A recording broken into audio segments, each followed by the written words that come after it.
Good morning, good afternoon, and good evening, everyone. So today is August 2nd. It's already August. Wow. So this is a multi-large working group meeting bi-weekly.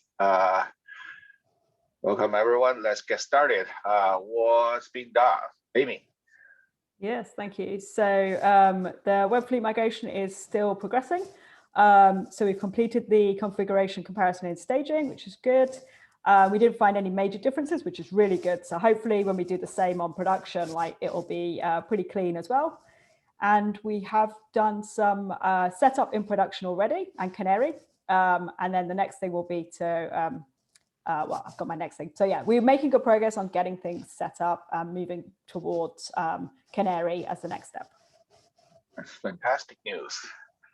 Any questions about this progress?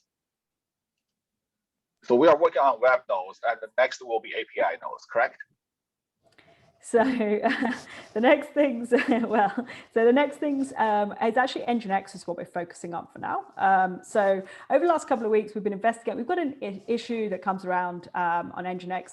It's affecting the API, but not in huge numbers. So it's not a issue right now, but we're expecting it will be a bigger problem for web. So we've been investigating that. But actually, good news is as of yesterday, oh no, hang on, wait, today, APAC today, we don't think we actually need nginx. So we are currently doing an investigation to see if we can just remove nginx entirely. And if we can, then that's great news, simplifies the tech stack as well as avoids this possible incident that we've been trying to deal with. So we're looking into that, and then as sort of alongside that, we'll be continuing to push towards Canary in the next few days. That's cool. Any questions about this? Yeah, it's maybe a bit of a selfish slug on my side, but we are running fast. Is there any incremental updates that the team here can vet that it's good to go, so we can run on top of Git we're going to use to set up staging too? Any mature building blocks that we can just pass through and we know this is great, let's just set it up in a new environment we're setting up, so we continue to catch up at an appropriate pace to what all of you are doing here? I'm not sure. So I guess this is probably one like with distribution, I guess, like what do you do? Like, I suppose we're still adding in possible changes, I suppose, to the config and into the charts, but like how solid do you think, like, do we think we have a building block as we have it right now with just staging? I suspect probably not yet. Like we probably want to go to Canary and get stable on Canary before we try and build on top. Just knowing the differences between staging and production can often be quite great. So I suppose updates from here are probably the best place as we step through the environment. But we do have them on the Epic as well. But certainly we can update on here. But I think once we get to Canary, we will gradually be increasing the traffic, and that gives us the confidence, and we'll reach a point where we're fairly sure that like what we have set up is solid. Okay. Based on the temperature, we will just come and listen in on where we go. Then looks like it's too early to just plug the new green stuff into other things we're building. Thank you.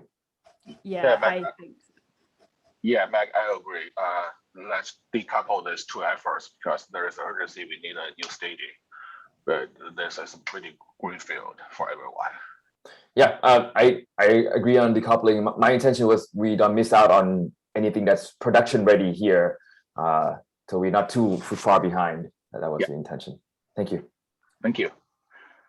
Okay, moving on to the next one. Amy already gave us kind of a preview.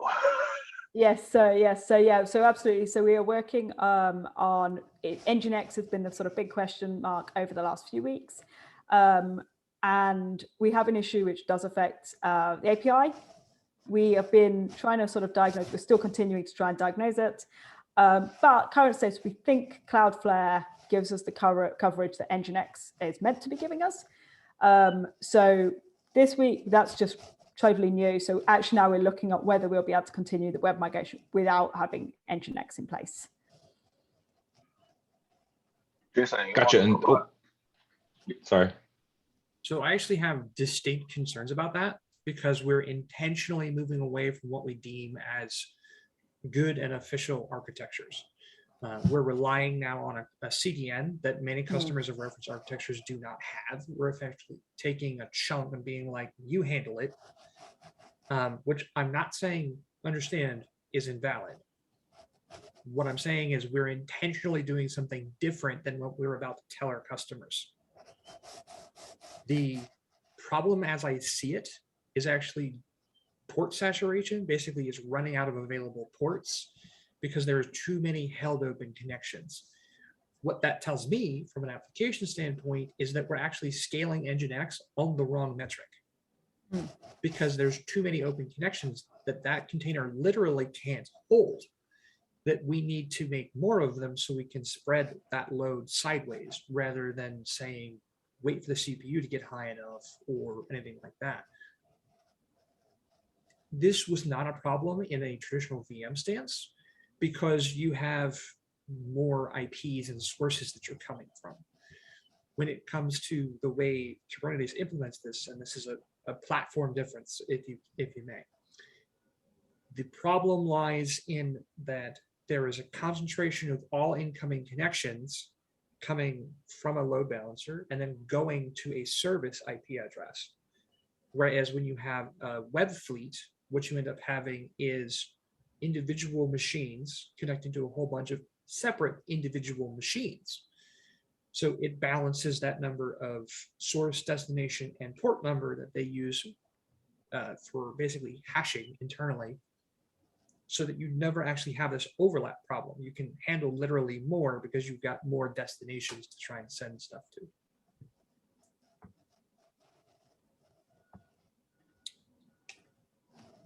Sorry, please ask any questions. I just wanted a level set on what we're like.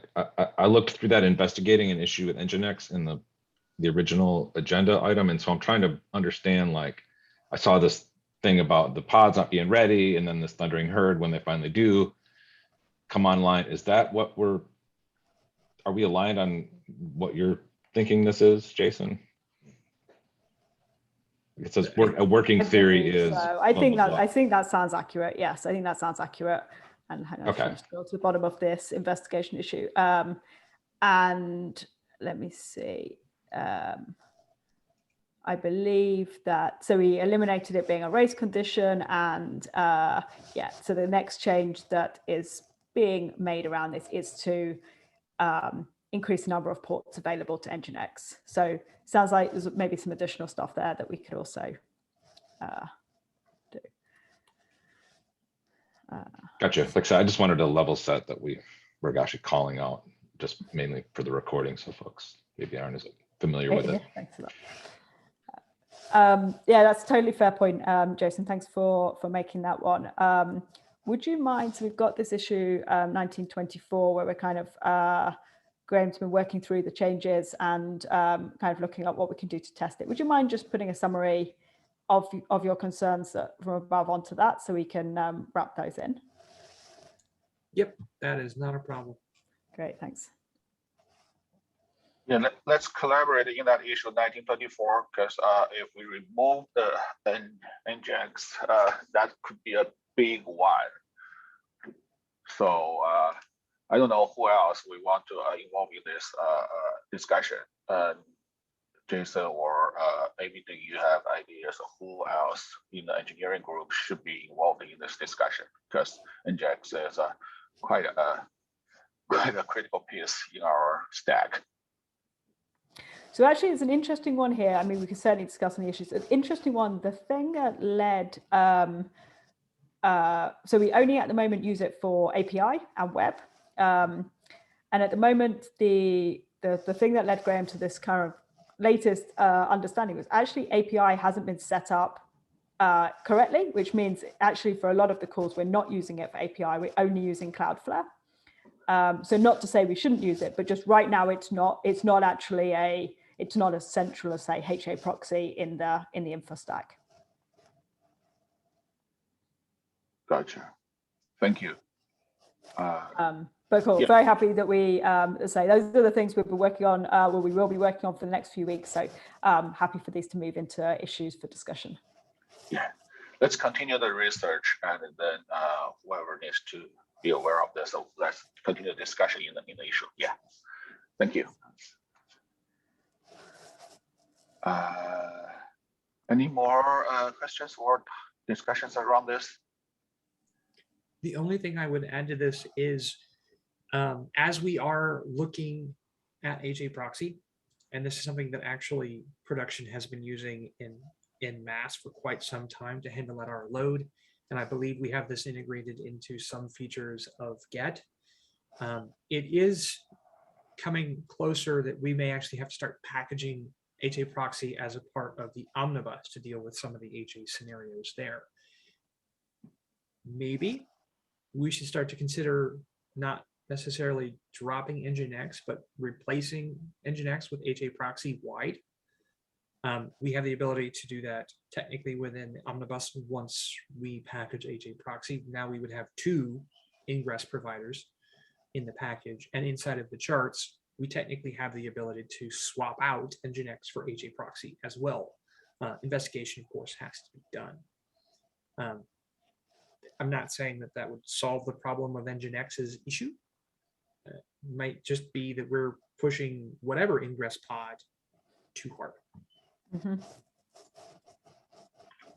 Okay, cool. Yeah, that's a good one. Thank you, Jason. Okay, moving on to next one, the discussion item which was from me. It's basically a food for thought. Everyone pretty much got the context right now, right, in Q3, and probably moving forward too. Our focus will be InfraDev issues, error budget related issues, and also the corrective actions from the production incidents. So that leads me to think if does it make sense to label all the multi-large issues, development related issues, as InfraDev issues, and then close out this working group. That's what I'm thinking because of this the focus shift. The reasons behind my thinking are the bullet A, B, and C. So basically, of course, this working group, every development issue from this group, they are InfraDev related. So they are related to InfraDev. And also, without the InfraDev label for those issues, these issues could be deprioritized based on our current focus of InfraDev, error budget, and corrective actions. And also the third reason is the existing InfraDev process possibly makes this working group redundant because the priority is given to InfraDev. And if we label it, and also our issues are InfraDev related, so if we label our issues as InfraDev issues, then we have 2 processes here. So that's what I'm thinking, but just a food for thought for this group. Does it make sense to roll all our development issues into the InfraDev process, then close out this working group? So that's basically what I'm thinking right now, looking for inputs. Yeah, I threw some input in there that I think because there is some overlap, I think I've seen it create not a lot of confusion, but I think having clear messaging, whether we keep the 2, the separate group or not, I think just making sure everyone's level set. It seems like the working groups kind of change and then the players change over time.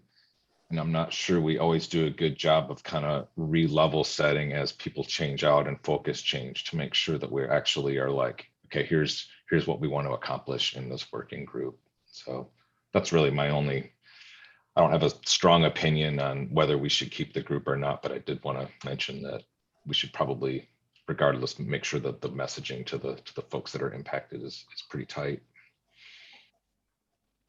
And somewhat to that end, I would say that what the multi-large working group's original targets were, which is the generation of reference architectures, the ability to have Project Horse, etc.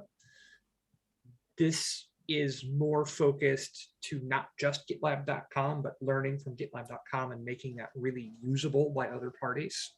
So I don't know that just taking everything we have and sticking it in for dev is actually accurate to the work that we do. Yeah, I sort of tend to agree. Like, I don't mind if labels, like issues have additional labels. I think that's, if that keeps them in sync, totally fine. But I do think this is interesting group in terms of like discussions today we've had, and particularly as we go through Gitaly and things like that. Like it does seem that being able to keep in sync on those things will be useful additions. Yeah. Okay. Good points. Let's continue this working group for now. Yeah. The discussions today, definitely, if we don't have this working group, probably we don't have a forum to discuss these topics. Good points. Okay. Thank you. And moving on to the follow-up items here. So basically, we need an issue to record the pre-effect testing results. ZJ is not here.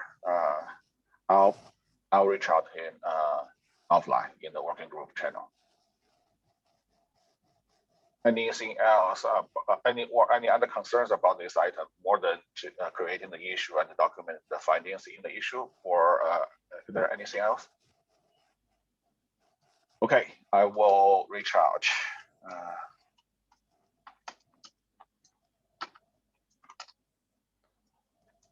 Yeah, that's the end of the agenda. Any other stuff we want to go through today? Cool. Thank you very much. Enjoy the rest of your day.